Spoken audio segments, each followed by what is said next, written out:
We're back. Time for another edition of the Carolina Insider. It was a busy weekend for the Tar Heels, a successful weekend for the Tar Heels. What better way than to recap that wonderful weekend than with us? I'm Jones. He's Adam. They're Wells Fargo. This is a Lenovo tablet. These are Coca-Cola products. Here we go. Tar Heels beat Miami 27-24, Adam, down in South Florida. And a terrific win, a team victory. The offense played very well in the first half, sputtered some in the second half, although they had a huge drive late, and the Tar Heel defense really stepped forward with some key plays throughout the contest, particularly in the second half. A high-quality win for the Heels. Carolina got a little something of everything that you felt like it needed. You got the offense that you're accustomed to in the first half. The defense made a key stop in the first half, and then some big stops in the second half. Turnovers on 2 of Miami's final 3 possessions. And, of course, you knew Drake Maye was going to be good. He wasn't maybe quite up to the standards that we've seen from him at times, but still throws for over 309 yards. He still throws for a couple touchdowns, and he's still plenty good enough to win some ACC honors. Yeah, ACC Rookie of the Week for Drake Maye. That award has been given out 6 times so far. Drake Maye has won it 4 times. Of the 6, Omarion Hampton won it once as well. So 5 of the 6 awards have gone to Tar Heels so far for ACC Rookie of the Week. But that was not the only ACC honor for the Heels this week. DeAndre Boykin's name keeps coming up more and more, Adam. He's at that star or nickel position in the Tar Heel defense. And Boykins, who had a key sack in this game on a 4th down, had the interception that sealed the game for the Tar Heels, named the ACC Defensive Back of the Week. And he was one of several Tar Heel defenders that stepped up in big moments. Really did play well and played well in big moments. He also, one of the best U-downs I've ever seen coming off that interception. That was good. Yeah, that never gets old as long as you're not the U.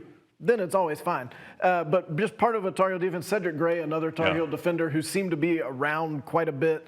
And Noah Taylor also making a couple plays. So we said earlier in the year, Carolina just needs someone to make these plays to get the defense off the field. They're starting to do that. And another Tar Heel that played well, Des Evans. Both Gene Chizik and Mac Brown singled out Des Evans, thought that he had his best game as a Tar Heel. Cedric Gray keeping the Miami tight end inbounds on the final drive was huge. Of course, that goal line stand, Adam referenced that earlier. Ced Gray also forced the fumble in the 4th quarter that the Tar Heels recovered. So some really nice moments for the Tar Heel defense. And Adam, that now turns the page to Saturday, and all of a sudden, this is a really big game. It's the battle for the victory bell. It's a rivalry game, Carolina-Duke. That's always important. But now you're also looking at 2 teams. Carolina 5-1, 2-0 in the Coastal. Duke is 4-2. They're 1-1 right now in conference play.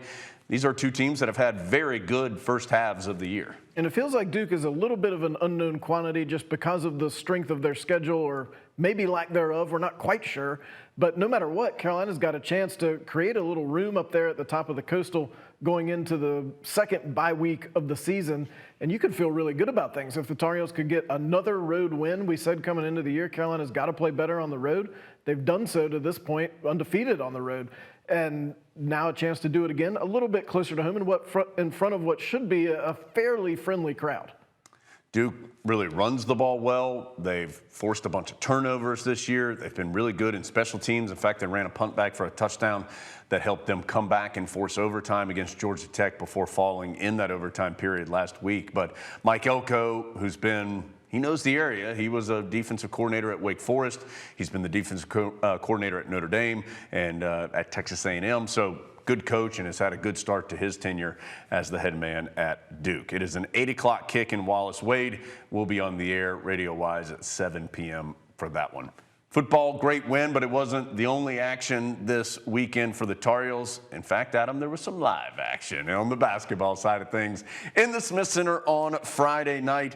The men's and women's team both there. From the guys' side of things, Adam, some really cool introductions, the lights, the smoke. They got rings for the Final Four appearance last year, which, by the way, the Tar Heels have done before. There was some talk about how that was the first time that had ever happened. That is not the case. The Tar Heels have long given out rings for Final Four appearances. Played a little basketball as well, so a good night to get the juices flowing for the season. The NCAA pays for you to do rings if you go to the Final Four. Why would you not do that? They're giving you the money. Look, anytime the NCAA tries to give you money, you just say, that'll be fine, we'll take it. So I've asked that Jones and I be introduced that way with the smokes and the elevators and the fireworks when we come out for the video pod. So far, that hasn't happened. The fun thing about this type of event from a fan perspective is always seeing the new players who maybe you don't know as well. Tyler Nickel had a good night during the scrimmage part. Seth Trimble, effective. He showed you how capable he is at getting to the basket. And how about the latest May? Bo May, all he does is come out and hit a couple three-pointers, gets everybody excited about the latest iteration of the May family tree.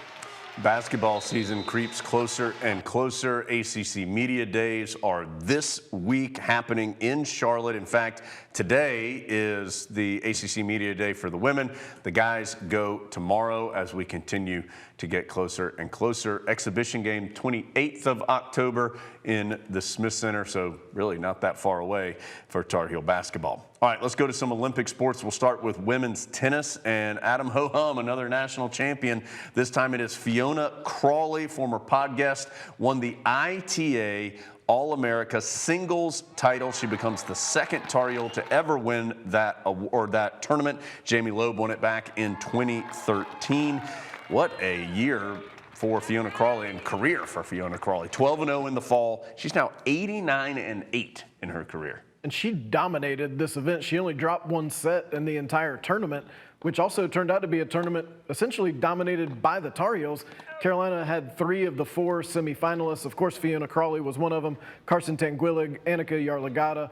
So 3 Heels out of the final 4. 𝗀𝗏𝗏 wins it and has had a tremendous fall. Carolina's shaping up to have a great spring for women's tennis. Field hockey, #1 in the nation, still undefeated, now 11-0, 3-0 in conference play, and a couple road wins this past weekend in the Northeast. Beat BC 4-3, then blanked UConn 3-0. That was the 6th shutout in the last 8 matches for Carolina's field hockey program. Erin Matson doing her thing. She had 3 goals in the 2 games combined. She's now tied the ACC career points record. She'll have a chance to break that record at home because the next 3 matches are at home: Syracuse, Virginia, and St. Joseph's. Syracuse and Virginia right there at the top of the league along with the Tar Heels, so a big stretch coming up for Carolina field hockey. And Adam, women's soccer had a successful week as well. Anson Dorrance's club got a couple wins this weekend. Were able to beat Pitt 4-0 on Thursday. Stayed at home, beat NC State. That's avenging a loss from last year. Beat the Pack 2-0 on Sunday. Big day for the pod in that win over NC State, as the goals were provided by former pod guests Emily Murphy, Avery Patterson, and that was the 400th home win for Carolina. It's only taken them 450 home matches to get to 400. They're 432-18 in those 450 home matches, and they'll be at home one more time this season. Senior night comes kind of early. It's Friday night against Wake Forest. That's senior night for 9 different seniors, and then the Tar Heels close out 3 straight matches on the road. Men's soccer successful this past weekend as well, beating Virginia Tech 2-0. Adam, I love this clip. All right, so Milo Garvanian, 4 goals, 10 points already this year. Those are career highs. He had a goal on Friday in this win over Virginia Tech. Watch this, Adam. Okay, there's Milo. He's dribbling. Keeper makes a good effort. Oh, this can be cleaned up by his teammate. No. What a classy play by Ernest Bawa. Seeing that it was going to scoot in, he didn't want to steal the goal from his teammate. I would not have had this presence of mind. Look how he actively gets out of the way to make sure that Milo gets the goal. Jones, if you had taken that shot and I was Ernest, I would have just gone and headed it in and be like, with the 50p head right there, folks. But great play by Ernest, so classy.